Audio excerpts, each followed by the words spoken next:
Hi, I'm Nick, and today we're going to show you how to resolve iOS WCAG on-focus violations.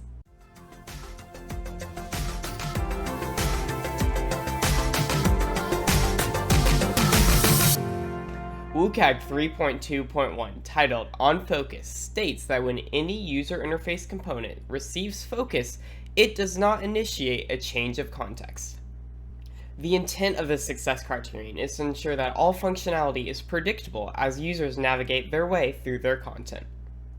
Examples of violations of the success criteria include forms automatically submitting when a component receives focus, or new windows being launched when a particular component receives focus, or focus being changed to another component when any individual component receives focus.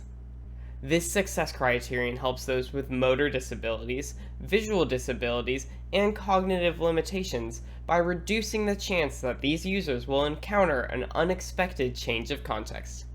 For more details on the specifics of WCAG on-focus violations, check out this link here. Link also in the description down below. Let's go ahead and resolve an on-focus violation with the help of the Mesmer Accessibility Audit. But first, don't forget to like and subscribe.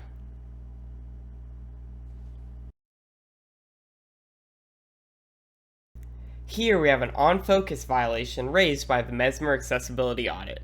We can click on Screens to immediately find the screens containing this violation. Now that we know where it's located, let's pull it up on our local device so we can test out this violation for ourselves. Here we have the screen raised to us by our Mesmer Accessibility Audit. Let's try and navigate this screen using VoiceOver enabled and see if we're able to successfully complete this form. Enter your name. Text field is editing. N-I-C-C. Now that we've entered our name, let's try and submit this form. Whoa, what just happened? We're taken to a change of context unexpectedly, thus causing an on-focus violation. From the code, we can expect the view controller class that's responsible for this violation. Here we can clearly see that an on-focus handler is added that causes a pop change of context to the user when the submit button receives focus, thus causing this violation.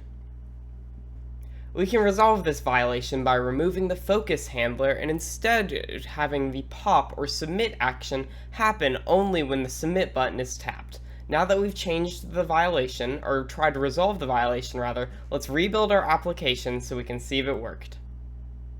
Now, let's navigate the screen to see if the violation is resolved. Enter text field. Text N-I-C-C. Text field. Submit button. So now we're able to navigate this page successfully without receiving any unexpected changes of context, thus resolving this violation. And just like that, we resolved our iOS WCAG on-focus accessibility violation. Who do you think has had the biggest impact on the world of accessibility? Let us know in the comments down below. Thanks for watching, and happy developing.